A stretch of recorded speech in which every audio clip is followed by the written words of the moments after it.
जय जोहार, नमस्कार। दैनिक छत्तीसगढ़ चैनल देख रहे हैं आप। मैं हूं आपके साथ अभिजीत कुमार और करते हैं आज की खबरों की शुरुआत सबसे पहली बड़ी खबर के साथ। इससे पहले छत्तीसगढ़ से अगर आप और देखना चाहते हैं रोजाना छत्तीसगढ़ के समाचार तो नीचे लाल कलर का सब्सक्राइब बटन दिया है, जिसे दबाकर इस चैनल को आपको सब्सक्राइब करना है।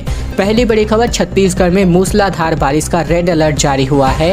रायपुर, बिलासपुर और दुर्ग संभाग में बिजली गिरने के साथ भारी बरसात की संभावना जताई जा रही है। साथ ही बस्तर में बाढ़ के हालात भी बन चुके हैं। दरअसल छत्तीसगढ़ के बस्तर, दुर्ग और रायपुर साथ ही साथ बिलासपुर संभाग में मूसलाधार बरसात का रेड अलर्ट जारी हुआ है।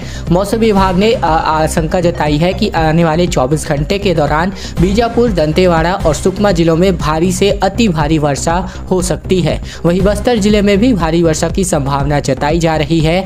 बात करें इधर रायपुर, दुर्ग और बिलासपुर संभाग के सभी जिलों में एक दो स्थानों पर आकाशीय बिजली गिरने की भी संभावना जताई जा रही है। इसके अलावा 10 मैदानी जिलों में भारी बरसात का रेड अलर्ट भी जारी हुआ है।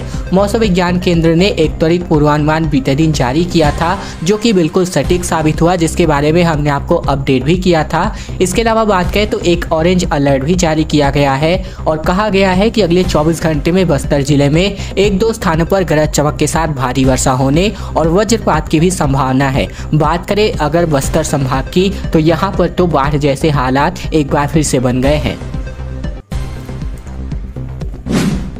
छत्तीसगढ़ में 1 नवंबर से धान खरीदी की लगातार मांग उठाई जा रही है। अब किसान संगठनों ने लगातार इस बात की डिमांड भूपेश सरकार से करती जा रही है। दरअसल छत्तीसगढ़ में एक बार फिर से 1 नवंबर से धान खरीदी शुरू करने की मांग उठने लगी है। छत्तीसगढ़ किसान मजदूर महासंघ से जुड़े विभिन्न संगठनों ने इस मांग को उठाया हुआ है। साथ ही साथ किसान संगठनों का कहना है कि अक्टूबर से धान की कटाई का कार्य प्रारंभ होता है। यदि 1 नवंबर से धान खरीदी की शुरुआत होती है तो किसानों को बहुत ज़्यादा राहत मिलेगी। धान के भंडारण में किसानों को काफ़ी ज़्यादा समस्याएं होती है। फसल कटाई के बाद किसानों को प्राकृतिक आपदाओं का भी सामना करना पड़ता है और किसानों का धान जब एकमुश्त इकट्ठा होता है तो सरकार को भी ज़्यादा संख्या में बारदाने उपलब्ध कराने की ज़रूरत होती है। यदि 1 नवंबर से धान खरीदी की शुरुआत होगी तो इस हरूना किस्म के जो धान है इनकी खरीदी भी हो जाएगी और लॉन्ग वेराइटी किस्म की धान की भी खरीदी हो जाएगी। इससे किसानों की समस्या नहीं होगी और इन सभी बातों को रखते हुए किसान संगठनों ने 1 नवंबर से धान खरीदी की मांग उठानी शुरू कर दी है।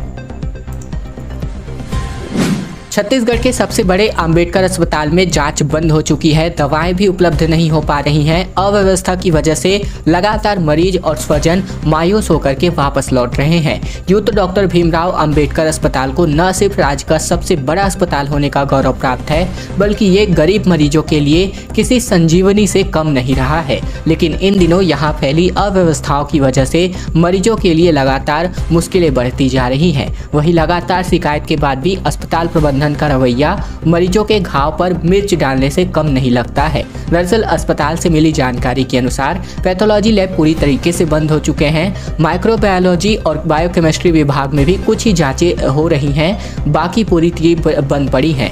थायराइड से लेकर के लिवर, किडनी, फंगस, HbA1c साथ ही साथ रीनल फंक्शन, ब्लड कल्चर जैसी महत्वपूर्ण जांचें नहीं हो पा रही हैं। इसके कारण रिएजेंट किट व जांच में उपयोग होने वाली सामग्री का न होना बताया जा रहा है। साथ ही मरीजों का इलाज नहीं हो पा रहा है और ऐसी स्थिति को देखकर यहां प्राइवेट लैब सक्रिय हो चुके हैं, जो गरीब मरीजों से मनमानी राशि वसूल रहे हैं। 3 दिवसीय रायगढ़ दौरे पर मुख्यमंत्री भूपेश बघेल आज से रहने वाले हैं। भेंट मुलाकात कार्यक्रम के दूसरे चरण की राजपुर से करेंगे शुरुआत। लोगों की समस्याएं भी सुनने वाले हैं। छत्तीसगढ़ के मुख्यमंत्री भूपेश बघेल आज से रायगढ़ जिले के दौरे पर रहेंगे। वे यहां की 3 विधानसभा क्षेत्रों के जनता से सीधे भेंट मुलाकात कार्यक्रम के तहत दूसरे चरण की शुरुआत करेंगे। इसकी शुरुआत लैलूंगा विधानसभा के राजपुर से होगी। भेंट मुलाकात का अभियान बीच में अत्यधिक बारिश और नई दिल्ली में कांग्रेस के प्रदर्शनों के कारण बाधित हो गया था। अब एक बार फिर से अभियान को तेज करने की कोशिश की जा रही है। मुख्यमंत्री के दौरे के मद्देनजर कलेक्टर रानू साहू ने तैयारियों का जायजा भी ले लिया है। रायगढ़ से अलग होकर बने सारंगढ़, भिलाईगढ़ जिले के विधानसभा क्षेत्रों को छोड़ दे तो जिले में अब 4 विधानसभा सीट ही बच पाई है। रायगढ़ विधानसभा क्षेत्र से भेंट मुलाकात का कार्यक्रम शुरू हो चुका है और अब मुख्यमंत्री भूपेश बघेल रायगढ़ जिले की लैलूंगा, धरमजयगढ़ और खरसिया विधानसभा क्षेत्रों का दौरा करेंगे। बीजेपी के प्रदेश अध्यक्ष अरुण साव ने अपनी एक नई टीम का ऐलान कर दिया है। संभागों को साधने के लिए नई दिग्गजों को जिम्मेदारी दी गई है, जिसमें रंजना साहू समेत 10 प्रवक्ताओं की नियुक्ति भी हो चुकी है। 2023 में होने वाले विधानसभा चुनाव को लेकर बीजेपी ने अपनी कमर कसनी शुरू कर दी है। अभी से ही चुनाव को लेकर के तैयारियां शुरू हो चुकी हैं। इसी बीच अब एक बार फिर से प्रदेश भाजपा में बड़ा बदलाव हुआ है। बीजेपी के 8 नेता प्रदेश उपाध्यक्ष बना दिए गए हैं। शिवरतन शर्मा, निर्मल सिन्हा, मधुसूदन यादव, लखनलाल देवांगन, भूपेंद्र सवन्नी, सरला कोलसरिया, साथ ही साथ उदेश्वरी पैकरा और लक्ष्मी वर्मा को प्रदेश उपाध्यक्ष की जिम्मेदारी सौंप दी गई है। इसके अलावा पवन साय को प्रदेश संगठन महामंत्री की जिम्मेदारी दी गई है। इसके अलावा अमित चिमनानी को प्रदेश मीडिया प्रभारी, अनुराग अग्रवाल को सह मीडिया प्रभारी की जिम्मेदारी दी गई है। साथ ही बीजेवाईएम प्रदेश अध्यक्ष अमित साहू अब हटा दिए गए हैं। उनके जगहों पर अब रवि भगत को बीजेवाईएम प्रदेश अध्यक्ष बना दिया गया है। साथ ही किसान मोर्चा में भी बड़ा बदलाव हुआ है। किसान मोर्चा के प्रदेश अध्यक्ष श्याम बिहारी जायसवाल को हटाकर अब पवन कुमार साहू को नई जिम्मेदारी सौंपी गई है।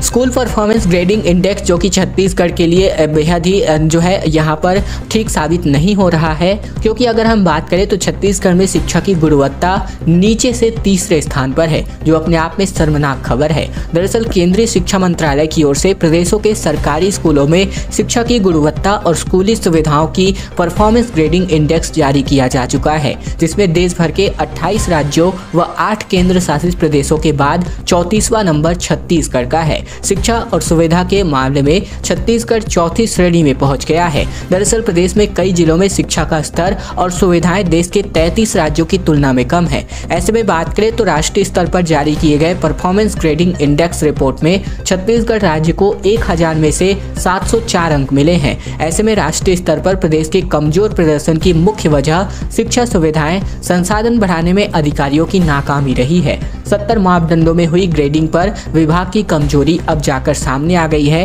हालांकि देखना ये होगा कि अब इस नए इंडेक्स जारी होने के बाद क्या सरकार इसको अपने नए रूप से काम करेगी या फिर वही जो काम चलाऊ रूप है वो जारी रहेगा। रायगढ़ अक्षय कुमार की मूवी वाली टीम पहुंच गई है, क्योंकि जिंदल एयर स्ट्रिप पर यहां पर एयरक्राफ्ट वाला सीन शूट होगा। 2 अक्टूबर को अक्षय कुमार भी छत्तीसगढ़ आएंगे। छत्तीसगढ़ में शूट होने वाली अक्षय कुमार की मूवी को लेकर के तैयारियां शुरू हो चुकी हैं। फिल्म को शूट करने वाली टेक्निकल टीम के सदस्य रायगढ़ पहुंच चुके हैं। फिल्म के असिस्टेंट डायरेक्टर नरे डायरेक्टर, साथ ही साथ यहाँ पर photography Niket Bhumi, art director Arvind Ashok, line producer Santosh Singh ने रायगढ़ की हवाई पट्टी का जायजा लिया है। छत्तीसगढ़ फिल्म पॉलिसी में सरकार के सलाहकार गौरव द्विवेदी ने बताया कि रायगढ़ में एक एयरक्राफ्ट का सीन शूट किया जाएगा। फिल्म की टेक्निकल टीम इसे लेकर के तैयारियां कर रही है। रायगढ़ के आसपास के लोकेशंस में भी शूट फाइनल किया जा चुका है। भारी बारिश ने हाहाकार मचा दिया है। सीआरपीएफ के 2 कैंप और सैकड़ों घर डूब चुके हैं। छत्तीसगढ़ के 6 जिलों में ऑरेंज अलर्ट जारी किया गया है और इसी दौरान पिछले 2 दिनों से लगातार बारिश हो रही है, जिसकी वजह से ये बाढ़ की स्थिति निर्मित हो गई है। वहीं कई गांव का संपर्क बीजापुर जिले से टूट चुका है। दरअसल बात करें तो यहाँ पर जो है बारिश की वजह से जनजीवन अस्त व्यस्त हो गया है।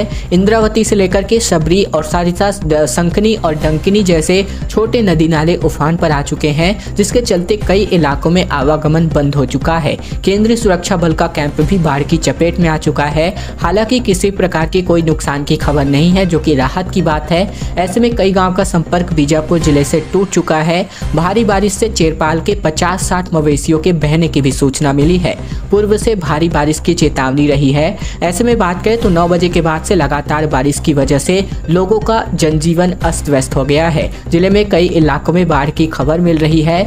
बाढ़ इस वजह से आ रही है क्योंकि एक ही रात में 154 मिलीमीटर बारिश रिकॉर्ड दर्ज की गई है। सुकमा जिले में भी जिला प्रशासन ने हाई अलर्ट घोषित किया है।